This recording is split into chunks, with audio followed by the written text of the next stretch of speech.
Okay, just a quick audio check, guys. Am I audible? Loud and clear. Okay, thanks, Sathan. My name is Praveen Joseph. I'm a cybersecurity consultant and trainer. And guys, I only have about 30 minutes within which I have a challenging task of introducing you to the concepts of the dark web and then taking you logically onto something called the blockchain as well as cryptocurrencies. Quick question. How many of you are familiar with the concepts of the dark web? Okay, I see a hand, a couple of hands. Five hands. All right, this makes it easier for me because I'm going to take it from the basics, guys. When was the last time you made a search on Google? 30 seconds ago? 5 minutes ago? Maybe yesterday morning, it doesn't matter. Okay, so when you make a search on Google or any other search engine for that matter, have you thought about the process that unfolds? What is the mechanism behind which you're being given your search results? Shashi might be able to talk about this, but in a very short nutshell, there's a process called spidering that unfolds. When you type in your keyword onto the Google search bar, these keywords are used to rank content on web pages. There's something called Google Bot, which scans across the web, tries to find out relevant content. And there's an algorithm called the page ranking algorithm based on which your results are thrown up on your screen. The whole process is completed within half a second, so we barely realize it. And we are so used to just typing things as and when they come to our minds. And we're used to looking for content. Now, have you thought about the significance of the content that you can find that you cannot find on Google? Okay, if you want to find out what are the 7 layers of the OSI model, you want to find out what is the circumference of the earth, this kind of public information, yes, you can definitely get it on Google. If you want to find out what is the most important customer of my competition, what is this guy paying my competition? These are questions that you obviously know, and we know this, right? You cannot get this from sites like Google. This is information which does exist on the web, but is not accessible to sites like Google. Why? Because it's protected. You need to type in something like a password or any other authentication mechanism to get through to it. You need to know where to look for it, and that is how you know how to actually get to it. This whole concept of an elevated level of privilege, the password or whatever it is, this is what really separates public information versus protected information. And you know this. This foundation is required to understand the segregation between the regular web and what we call the deep web. Okay? So guys, what really is the dark web? This is one of the best ways of representing this. This picture is it really speaks a lot, because when you look at it, all the information that you look for on sites like Google, Bing, etc., and which we do on a day-to-day basis, is a very, very small fraction of the World Wide Web. The World Wide Web is tons and tons of, I don't know how many trillions of pages which exist on the internet, and we know this. But we get information that we want based on that tiny little part which lies on top. Beneath this, there is a huge treasure trove of information, and it can be something as simple as your Facebook profile. If you decided to keep it as protected, not public, right? This means your information is on the deep web. Your official emails, all these are information which obviously is not thrown up on Google. This is a part of the deep web. So data that you can find publicly versus data that you can't is really what signifies the difference between the surface web and the deep web. But my concept today is the dark web, not the deep web. You need to get this distinction really straight. So far, all the things that we discussed were straightforward stuff. We're talking about copyrighted information, trade secrets, my competition, their best customer. Nothing really scary. It wasn't very long before when criminals decided that they wanted to harness the power of the World Wide Web. They wanted to use e-commerce to see how far they can actually trade with their illegal activities. That is where the power of the dark web actually came into the picture. Okay guys, I'm a cybersecurity guy. I'm not so much from a cloud background. Most of the content that I'll be talking about will be about cybersecurity, cybercrime, protecting of your information. Okay. Now, the dark web is the deep web taken to the next level. It's literally the deep web on steroids. You have to use a specific browser like Tor to access the dark web. Have you heard of Tor? One hand. Lots of hands, yes. Because Tor is accessible in India. It's not a crime to download or use Tor. but it really depends on what you're using it for. If you're using it for illicit, illegitimate purposes, it is a huge crime. I'm going to show you some of the things that people actually do on the dark web using browsers like Tor. Before I do, let me give you a quick disclaimer. I have nothing to do with any of the information that I'll show you. But these are actual websites which exist on the dark web where e-commerce has been flourishing over the years. Why do cyber criminals love? They just love the dark web. Why? When you're a criminal, and like I said, they wanted to harness the power of the World Wide Web to carry out their illegal transactions. What is the first thing you want to do? You want to be anonymous. If I'm online, I don't want anybody to track who I am. I don't want to know what messages I'm sending from whom to whom.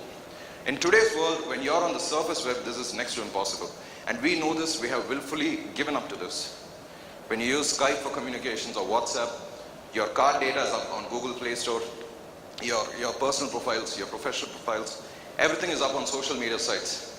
In fact, your biometrics are also submitted to the government. Everything about us is online, on the surface web today. If a criminal chooses to use the World Wide Web, he wants nothing of this. He needs to be completely anonymous, completely untraceable, completely untrackable. The dark web actually gives him this. This is the reason they love this. And from here, guys, you need to really see how we can make a logical progression to the blockchain as well. I'm going to take you there. Just give me a few minutes, but be with me as we go down. This is one of the most prominent faces of the dark web, a website called the Silk Road. It was founded by a guy called Ross Ulbricht, 29-year-old computer programmer. When he founded this website, 2011 was when it came up. In a span of just 2 years, this website made him richer by $1.3 billion. How? What does the site tell you?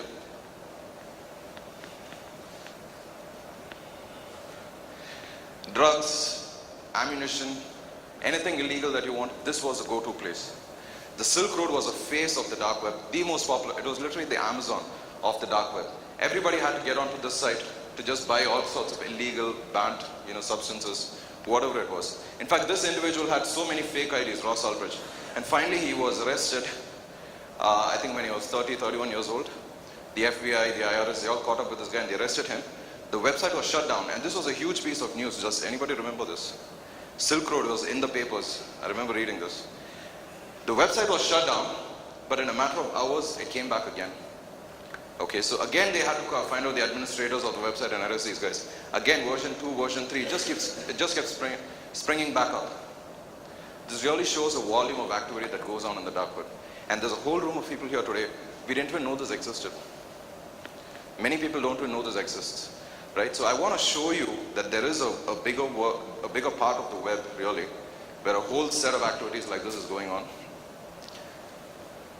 But before that, what is the network aspects of the dark web? When I said you want to be anonymous, you want to make sure your communications are not,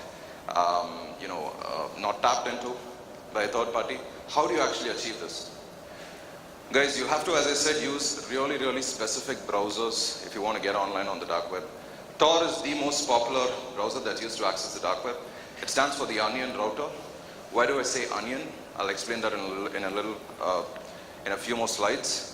Two other more, not so popular but more frequently used browsers, I2P as well as Freenet. These browsers are banned in many countries. I checked, in India it's not banned.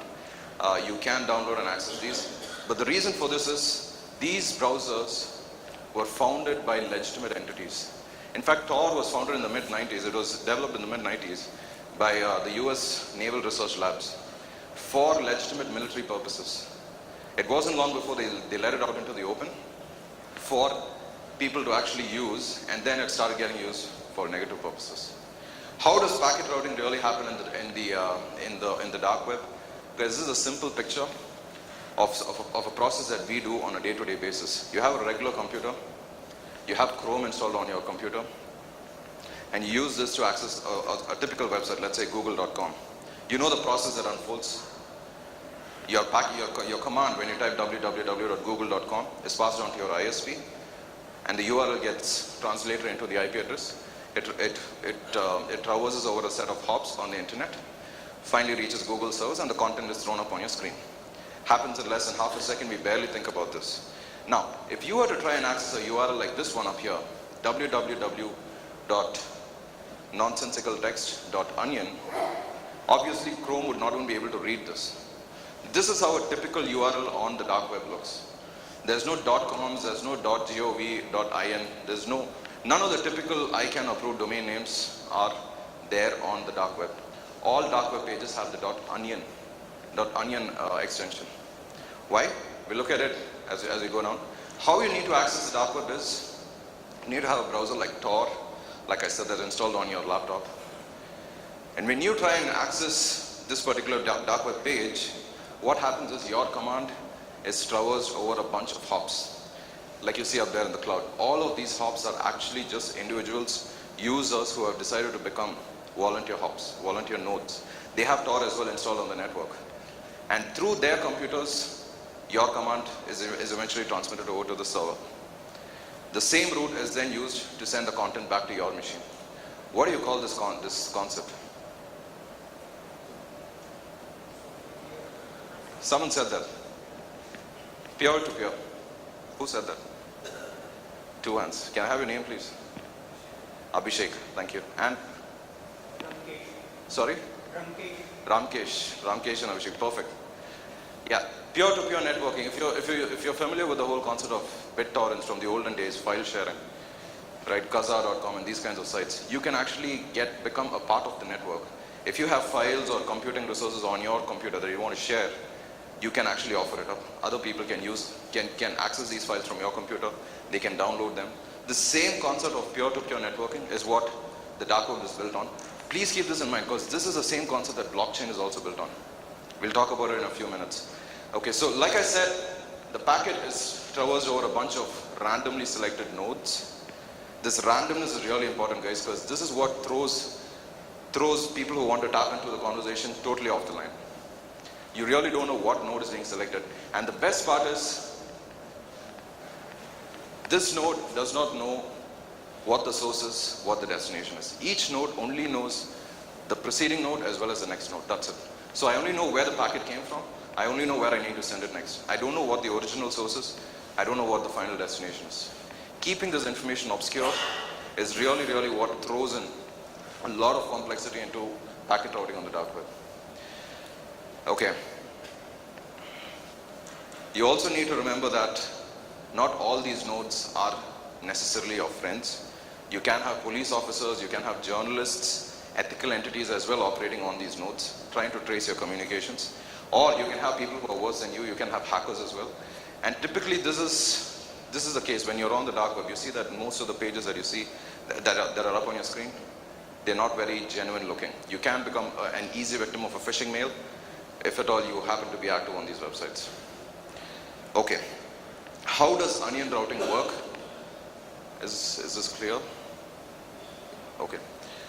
Now, I told you the word Tor really stands for the onion router. What am I talking about when I say onion?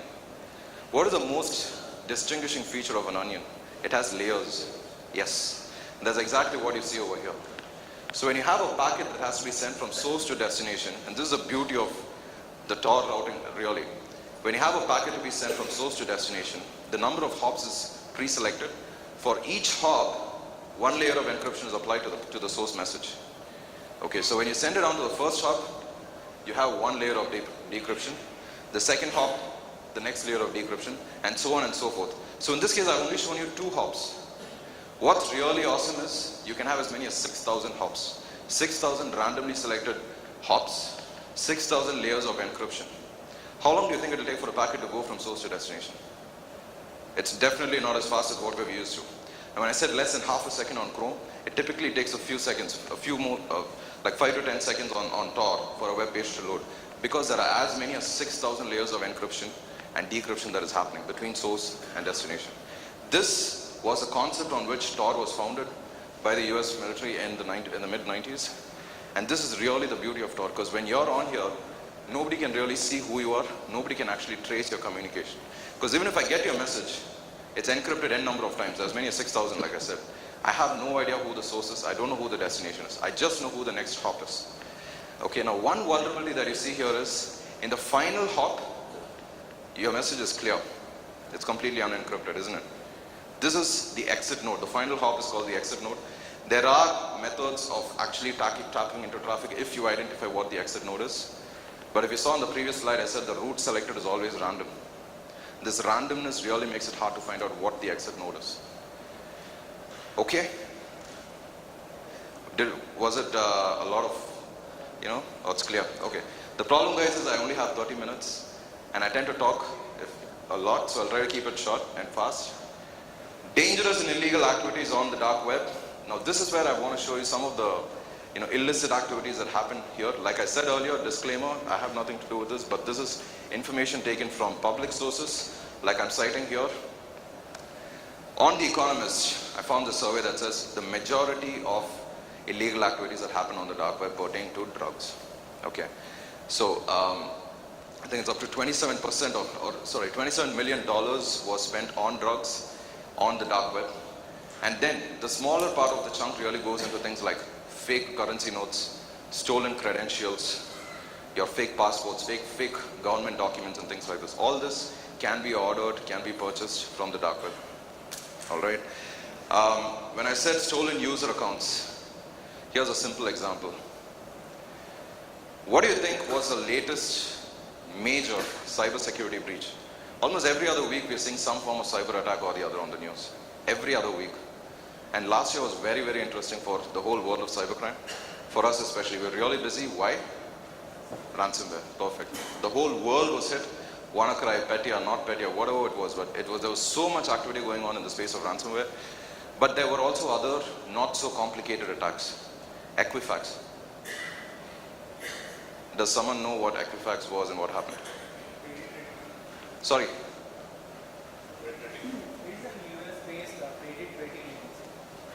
Yep, and what happened? Do you want to continue, please?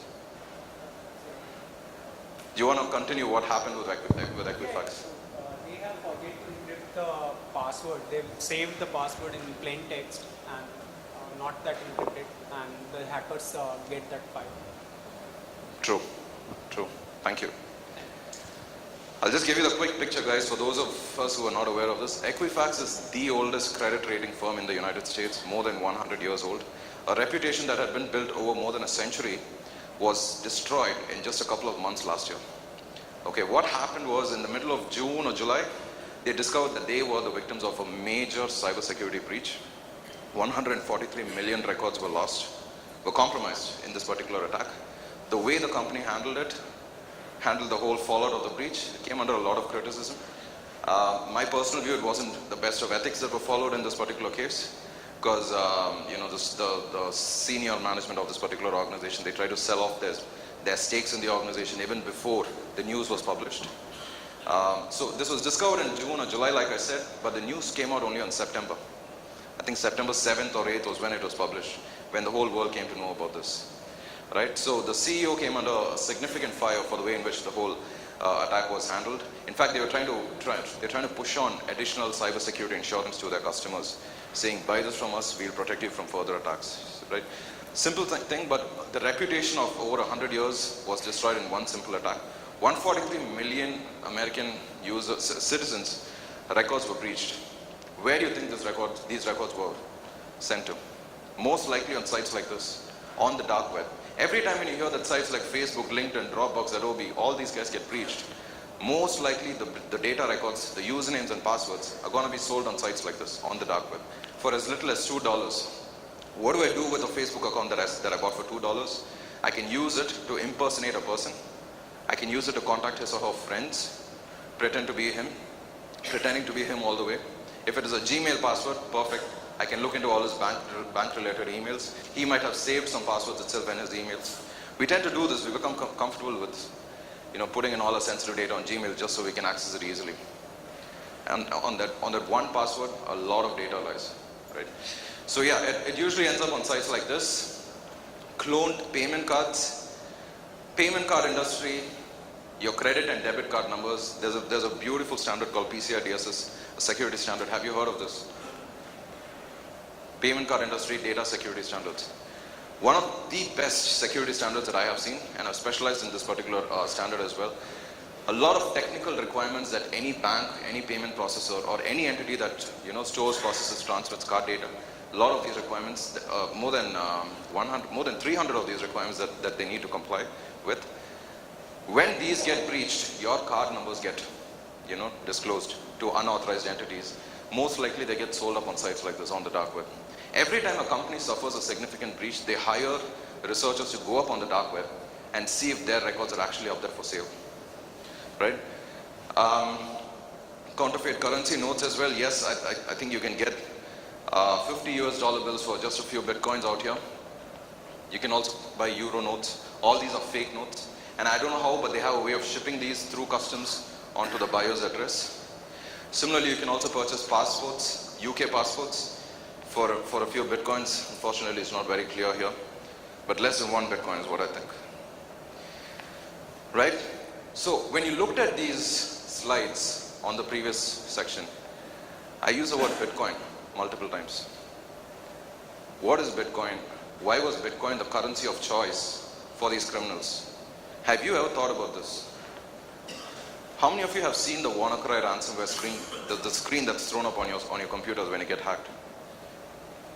It's a red color screen, if you remember, with a red background and a lot of text, a lot of scary, sad text written on it, which says that if you don't pay us within the next 3 days, your ransom is going to get doubled. If you don't pay us within 6 days, you can forget your data forever. What was the currency that they asked for, that they asked the payments for? It was Bitcoin. Why Bitcoin? Is Bitcoin the same as blockchain? No. What is the relationship between Bitcoin, cryptocurrencies, blockchain, dark web? A lot of terminology is being thrown around here. Let's try to decipher. Yeah, you got an answer? Blockchain is a framework on top of which the Absolutely. Perfect. Your name, please? Sorry? Nikesh. Thank you, Nikesh. So Nikesh has got the idea, but let's try to decipher it a little bit more as we go down. Bitcoin is something which was invented by a person called Satoshi Nakamoto. We still don't know who this individual is. This might even be a pseudonym. We don't know if it's his real name. This person, under this hidden identity, published a paper called Bitcoin, a peer-to-peer electronic cash system. Okay, this was sometime in 2008, and the reason, the primary motivation for him publishing these papers was he was a little disappointed with the banking system. Okay, when I said the year 2008, this was significant. Why? This was the year the economic recession actually happened. Alright, we're starting with the Lehman Brothers and then everybody else following suit. So it is likely that this was also one of the motivational factors for him publishing this paper. What was his intent in this paper? He described a new economy of cash which completely does away with a central authority.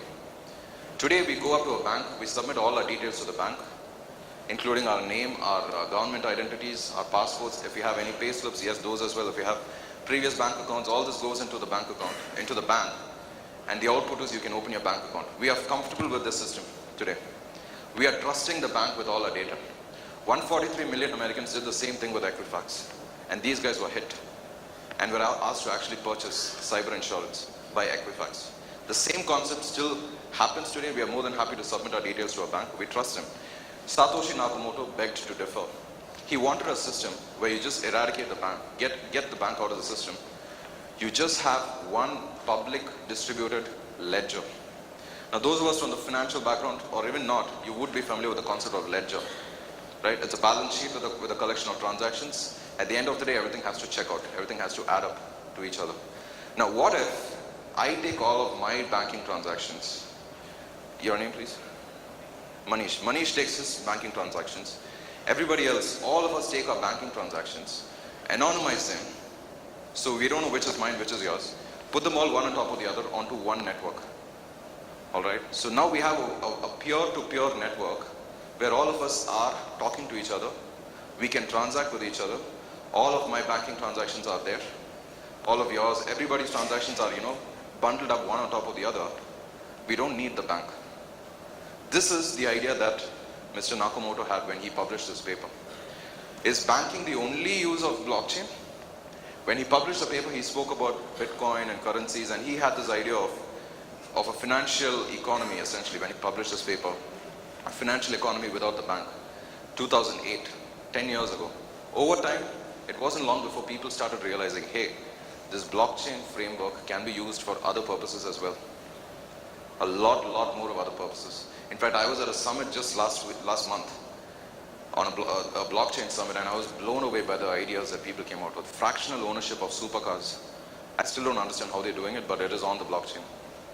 Okay. There's something else called the music industry as well, leveraging the blockchain. I'll talk about it on the next slide. But let's see before that, what are the advantages of the blockchain? Now we spoke about how we can throw our transactions one on top of the other and keep them bundled or blocked together and thereby eradicate the central system. This is really comparable to news. Like I said, we have other frameworks as well, not just banks. News, the way we consume, the way we produce news. Traditionally, we are used to buying a newspaper, the Hindu, Indian Express, whatever it is. We buy the newspaper, we consume the content on the newspaper, and we are happy with it. We have an opinion on it, we are happy or sad about it, we leave it. But with the advent of social media, you and I have the power to be news or content creators. And like Rene was saying, we can actually make content that goes viral. It has the potential to go viral. Your videos could go viral. You could be the news creator of tomorrow. It could be me. It can be anyone here in this room. This same foundation is essentially what blockchain is driving.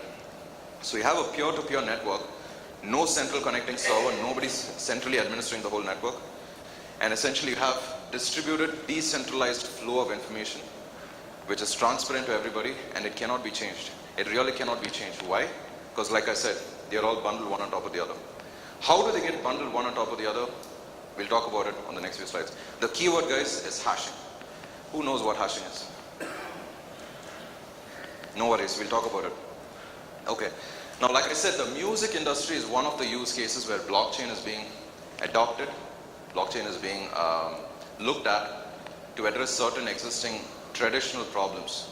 What is the problem with the music industry? Now, if you look at it, you have a number of players in the ecosystem, but you really need to focus only on two. I don't know how clear it is to the guys in the back. Can you read it, Nikesh? Cool. So you got the artist and you got the consumer. At the end of the day, these are the only two entities who need to be present. A person who creates music and the person who listens to the music. Unfortunately, we have a whole set of other entities as well in the middle. We got record labels, we got digital content providers like the iTunes and the Spotifys of the world. We got movie makers who wish to pay these artists and use their music in their movies. And lastly, we have the uninvited guest, music pirates. One of the biggest problems plaguing the industry over the past few years. Close to more than a decade, I believe. How do we address the problem of the artist getting paid on time? Every time someone accesses my song, I should get paid. Every time someone is using the song that I published as a record label, whether it's Sony or HBO or whoever it is, they have to get paid. iTunes has to get paid. The music pirate has to be eliminated from the system. These two big problems, piracy as well as timely payment of royalty, are really what are being solved by the blockchain industry. And there are startups that are actually looking at this. In fact, music artists are also the really popular ones. I don't remember the names. But these guys have also started working with these firms to see how they can publish their songs with these companies. Essentially what they do is they come up with what is known as a smart contract. All right? Now, like Nikesh was saying, we have a platform, which is a blockchain. On top of that, you can have bitcoins, which is cryptocurrencies. If not for bitcoins, you can have other entities as well, one of which is called the smart contract. What is a smart contract? All the terms and conditions of the rules of engagement really will be written into code, if-then conditions. If someone accesses my file, then execute the payment to A, B, and C. If someone accesses my file without valid authentication, deny access. Music piracy, gone. Right? Problem number one was royalty payments, solved. Problem number two, accessing of my files, that is also solved. My MP3 files can only be accessed through the smart contract on the blockchain. So music piracy is taken off. Timely payment to the artist, to all the stakeholders involved, is taken care of. Right? So essentially, with this one simple solution of the smart contract, you can actually bring in a lot of efficiency into the way the system actually works. All right. So let's see how how can you actually use the blockchain for currencies? How do you get started with cryptocurrencies? Has anybody traded in Bitcoin so far? We have one hand over there. Anybody else? All right. Two more. One more. Okay, I would have. Thanks. Great, Nikesh. I would have if it wasn't so expensive. When I checked last, one Bitcoin was trading at 8,561 USD. It had shot up to as much as $19,000 just a couple of months back. So there was a spike and then it came down again. What is the meaning of the spike? Who is determining the value of Bitcoins? My understanding, guys, is it really is the market sentiment. Okay, so it's not really different from the way regular stocks and shares, regular equity works. It's really market sentiment. But to really start trading on Bitcoin, you need to have an account with a coin exchange. Like for example, Coinbase. You need to go and sign up over there. You don't need to submit any documents. You don't need to do any background check. For a criminal, like I said, this is gold. All he needs is an internet access, is a device that has internet access on it, and he can just go and sign up. Once you're on, you'll be given with a Bitcoin wallet, which is essentially a collection of addresses. Okay, Bitcoin addresses. Each address, it is recommended to use one address for one transaction, so that your anonymity is more secure, right? So you have a Bitcoin wallet that is part of your account, and then thereby you can actually go and start transacting. There are also physical Bitcoin ATM machines. You just need to walk up to them. In certain countries, I don't think it's there in India as yet. KSA, Saudi Arabia has one. You can just walk up to these machines, feed in your cash, sign into your account first of course, feed in your cash, and then you can actually have the Bitcoins credited to your account. Once you have the coins in, you can start transacting however you want, whatever you want it for. To pay the WannaCry guys, yes, you can use this account. Now, the way Bitcoin has been written, the whole algorithm was written by Mr. Nakamoto, Satoshi Nakamoto. The supply of Bitcoins is limited to 21 million coins only, and it is expected to be depleted by the year 2040. Not too long, not much further to go, to be honest. So the supply is limited. The demand, it really varies based on market sentiment. So my view is the depletion in supply versus the varying demand. These two factors really control the value of Bitcoin. So there was a massive spike. It went up to as much as $19,000 just about a couple of months back. Towards the end of last year, a lot of people are talking about Bitcoin. And now it's all streamlined again to more realistic figures. $85.61 to the Bitcoin. How does a transaction really work on the Bitcoin? We still have to rely on the foundation of peer-to-peer networking. So we have a sender and we have the recipient. Simple entities, the most foundational entities. I need to send money from my account to somebody else. Essentially what happens is, I have the wallet downloaded first, I have my account created, I have the wallet on my machine, I have the Bitcoin addresses created for the transaction. The recipient sends this newly created Bitcoin address onto the sender. The sender will relate it to his own address by encrypting it with a private key.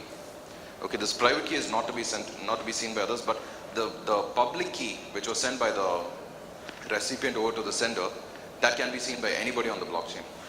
All right, so the sender will essentially encrypt the transaction and then put it up on the network. Now, this is where a beautiful process called mining happens. Bitcoin mining. Has anybody tried this before? Try to be a miner. If you really want to make some cash out of the Bitcoin, out of the whole blockchain ecosystem, mining is the way to go. But trust me, it's not so easy to win at it because it's really a competition. In fact, there are people who have dedicated massive computers, massive servers, just to successfully mine a Bitcoin. What do I mean by mining? All right, now I told you the sender and the recipient, they exchange certain packets, certain addresses. A new transaction is created, it is encrypted, and it is up on the network. What happens next? Every 10 minutes, the most recent transactions, they get bundled into a block. This block has to be verified. If it's not verified, it will just become an orphan block. It will not be added to the network. Now, how does this block get verified? This is where the miner comes into the picture. You and me, we can be miners if we want. If you want to make some cash and you're really committed to it, yes. Essentially, my role as a miner here would be, I'll have to solve a cryptographic puzzle. So this block, I'll have to hash it. What do I mean by hashing? I'll come to it in a second, don't worry about it. I'll have to hash the collection of the transactions from the last 10 minutes. I'll have to club it with the hash of the most updated block, which keeps changing every now and then. I'll have to get the most updated block, combine it with this. I'll have to add yet another randomness into it, which is what we call the nonce. Okay, nonce is the same as salt. If you're familiar with hashing, which I'll explain in a second, don't worry about it. Salt, nonce is a random number that has to be combined with it. So 3 components. All the previous 10 transactions get hashed, the previous block gets hashed, the nonce also gets added to it, which is a random number. All of this is passed through a hashing function, and the output of this hashing function has to be meeting a certain specific condition, which is the number of zeros that it has. If it does not meet that specific number of zeros, you have not solved the puzzle. Alright, so let me make it a little clearer for you. This is where we have all the 10 transactions. They get combined together to form one consolidated hash. You have the hash of the previous block on the lower left, and plus you have the nonce, which I have not put up there on the screen. All these 3 entities, they get clubbed. Plus you need to have something called the proof of work, which is evidence that you are the one who solved this particular puzzle. All of this has to be resolved. Sometimes it takes even days to do this because it's not easy. And the output hash has to meet a certain specific number of conditions, including how many zeros it has. Alright, what is hashing? I've been saying this like I think 10, 15 times already. What is hashing? What is nonce? What is salt? Hashing is nothing but a mathematical function. When you pass any piece of data of any length through this function, you can specify the number of characters in the output. You can fix the number of values in the output to meet a certain specific condition. Now, the problem here is it cannot be reversed. With the output, I cannot get my input. It can only be one way. It's not a two-way street. Now, even if I change one letter in my input, the output is going to be massively different. Alright, so if I have my name, Praveen, Praveen, the hash would be XYZ. If I add just one exclamation at the end of it, the hash would be completely different. It might be in 1, 2, 3, 4. Alright, this is the beauty of hashing, and so with the output it is really, really difficult to generate or to predict the input. Now, salt is a random value added to the input just to make it all the more complicated. So I add a salt to my hash, the salt is fixed already, add it to the hash and then generate the output. All of these variables go in to produce an output of with a specific number of zeros. It's not an easy task, right? But the reward is worth it, because if you solve a hash, if you solve a block successfully and you mine it, it gets added, the green block that you see there, it gets added onto the blockchain. You would be paid in bitcoins, because every time a new block is mined, a new coin is created. A certain number of coins, not just one, a certain number of coins are created, of which you get a cut. The number of coins that people were rewarded with, it's been said to decrease exponentially with time. So in the early days, I think it was more than 50 coins. Now it's 25. I think the latest is 12.5. It's going to go down to 6.25 and 3. So it's going to keep decreasing, diminishing returns with passage of time. But the value of Bitcoin has been appreciating. So the supply has been defined to limit itself so that the value can appreciate. This is, I think, the way Mr. Nakamoto has designed the whole algorithm with a lot of vision, I'll be honest. Okay, so any questions, guys? All right. Perfect. Now, as a criminal, let's take the example of the WannaCry guys itself. Why did they want Bitcoin? Why did they want cryptocurrencies? Like I said, the first thing is anonymity. I just need a computer with an account creator on it. I just need the Bitcoin wallet, the Bitcoin agent installed on my laptop. I don't need to submit any documents, criminal records, transactions, nothing. I can go and sign up. It took me 5 minutes when I did it last week. You're ready to transact. All you need is the money to buy Bitcoins and start transacting. That's it. So as a criminal, it's gold, right? It's gold to these guys because they can use it for receiving, sending payments. It's not traceable. And the best part is it is not reversible. Why is it not reversible? I'll take you back to the previous slide. Why is a transaction not reversible? Hash. Your name, please, sir. Rakesh. Rajesh. Perfect. I said hash so many times. Hashing cannot be reversed. With Bitcoin, with blockchain, no transaction can be reversed because like I said, all our transactions are bundled one on top of the other. And the hash of the previous block goes in as one of the inputs of the next block. So if I want to go back onto the blockchain, one second, if I want to get back on the blockchain, if I want to reverse a transaction, it is next to impossible, because that's the way hashing has been defined itself. I'll have to undo a lot of transactions, and every second, n number of transactions are being added to the blockchain. I'll have to undo all of these transactions if I want to go back and reverse a payment. So once you've paid me, when I'm a hacker or a criminal, Once you paid me, it's next to impossible for you to get paid back. In today's economy, we trust banks because if at all I'm a victim of a cybercrime, I can go and talk to the bank. And if I'm lucky, they might be able to reverse a payment for me. They might even be able to trace the account holder, the account holder of the account to which you essentially transacted, with which you essentially transacted, who you sent the money to. It might be possible to trace these guys, but with blockchain, with bitcoins, it's not at all possible, next to impossible to reverse a transaction. So when I'm a criminal, this is gold to me. It's permissionless, decentralized, your transactions cannot be reversed, and the best of all, you don't know who I am. I'm identified by my Bitcoin address, but this is just a bunch of random text. It does not in any way relate to who I am. I can have n number of Bitcoin addresses. Beautiful. Bitcoin, guys, is one of the flagship currencies on the cryptocurrency, on blockchain itself, but it's not the only one. The second most popular one happens to be Ethereum. I'm sure you've heard about this. We have Litecoin, Monero, Ripple. We have a whole suite of guys who are all launching out their ICOs, initial coin offerings, trying to get out into the market, trying to get their currency to lead the market. But as of today, Bitcoin remains the number one, the de facto when it comes to cryptocurrencies. Yes, Nikesh, you had a point? Doesn't this defend or goes against, like in previous case it was bank. Right now it's something middle with minors. Because when I send the money to you, right, my money gets deducted. If I send 10 rupees, for example, I Bitcoin, you get 8 rupees because my fees is deducted by the minors. So how does it defend the banking and apart from transparency? Nikesh, can you repeat it because the first half was not too clear. So initially you said that, right, we have the bank, now we are replacing the bank because, so bank just deducts the fees. Likewise, when miners comes into the action, our fees are deducted. My actual money is getting deducted, or actual bitcoins are getting deducted when I do a transaction. How does it defend and what purpose it is solving apart from transparency? Okay, great. Now, the question has two parts to it. One is, how do I verify the legitimacy of the Bitcoin miner? How do I compare this guy with my bank? So when I go to a bank and make a transaction via a bank, the bank would definitely deduct transaction fees. If I'm, for example, making international transfers, they define the rates. They make money out of it as well.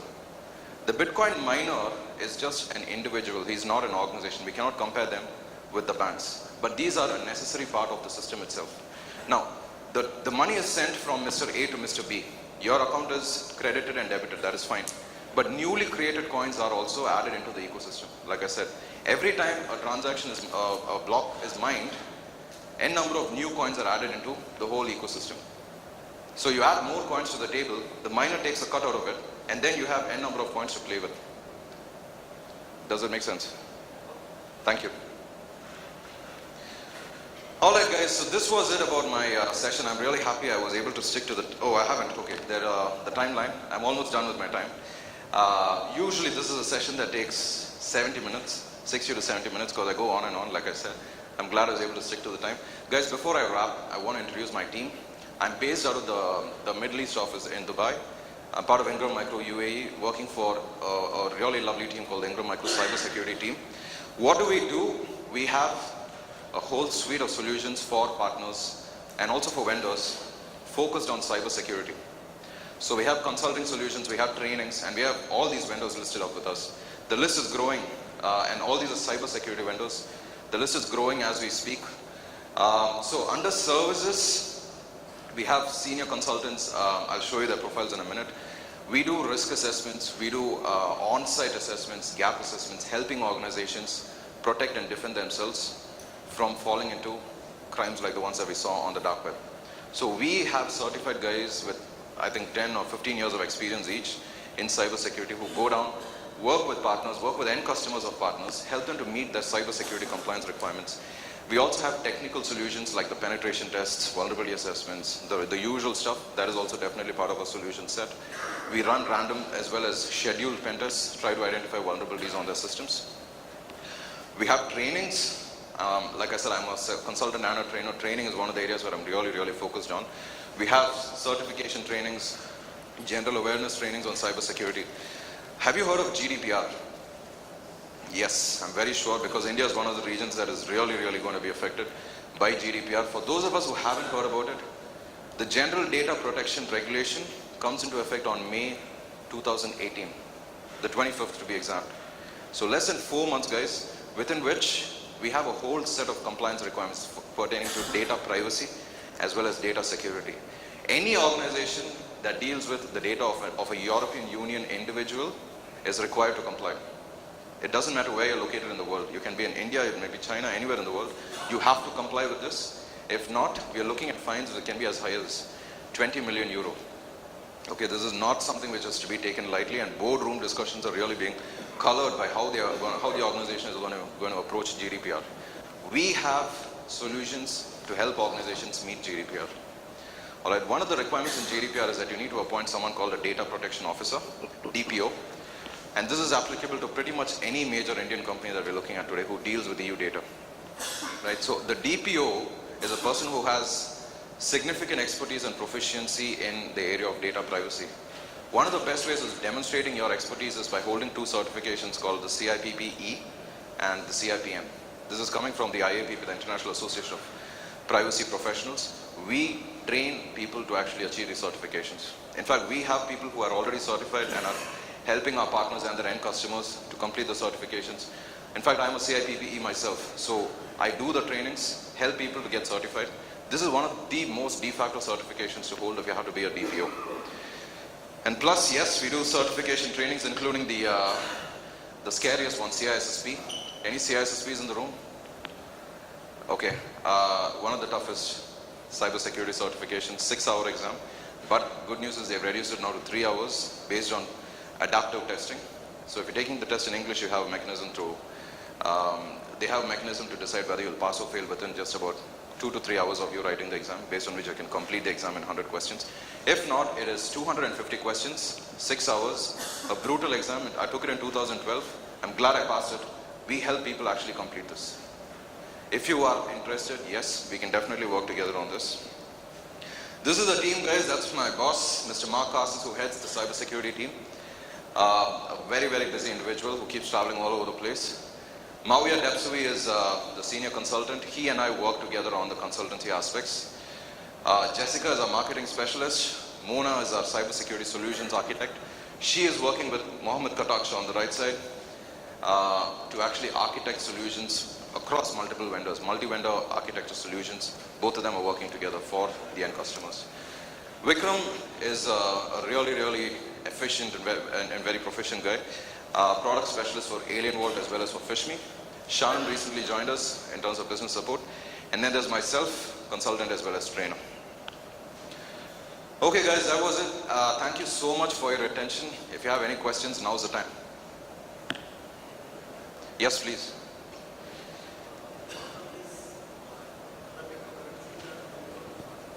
Yeah. Why only Bitcoin is? Okay, it's just like asking why is Google more popular than Bing. So I think it's just a matter of time. First comer. The first comer, yeah. I mean, Google was not the first comer, but Bitcoin in this case was the first comer, and it's still the most popular. Probably because of volume of transactions, like we saw in all the cyber attacks, it was Bitcoin. Yeah, but I don't have the right answer to it. This is just an estimation. Yes, please. You said Tor is the safest browser. So you mean to say Tor can be used for my banking transactions and whatever legal transaction we use? Yes. So should we use Tor instead of regular browsers? Your name, please, sir. Sheetal. Sheetal. Shika. Sheetal. Sheetal. All right, the question from Sheetal is, can I use Tor for securing my banking transactions or anything that is equally significant? The answer is yes. A very, very big yes. If you are willing to take the pain of a slow internet, of a slow connection, yes. Because Tor usually takes time, but it affords you better privacy, better anonymity, better security for your transactions between you and the bank. Tor, like I said, you can access it in India. It is not banned. It's not banned. It is not illegal to browse websites with Tor. It also connects to regular websites like your Googles and your citibank.co.in. It doesn't really matter because you are given better security. But if you're using it to access the .onion pages, that would be a crime. And even accessing it is okay, to be honest. But if you're going to use it for illegal activities, yes, that would be a big crime. And how's the Safari? How's the, sorry? Safari browser. The browser. It's similar to any browser used to access the surface web. So it is also not safe. Okay, it's a different question. No, I'm just asking from the safety point of view. Is the Safari browsers safe than any other browser? So I think it really depends on what platform you're using. The ability of Safari to work across platforms to ensure to ensure better security. It is definitely better than traditional browsers, yes. But is it absolutely secure? I wouldn't say. I wouldn't say yes. Thank you. Thank you. Guys, any other questions? All right. I hope this was useful. I try to cram it up into 30 minutes. If you have any questions beyond, I'm more than happy to talk to you outside as well. Thank you so much. GDPR certification, sir? Yes, we do. Yes, we do have a GDPR certification. I was happy to talk to you about that as well. Thank you so much. Thank you, Utan.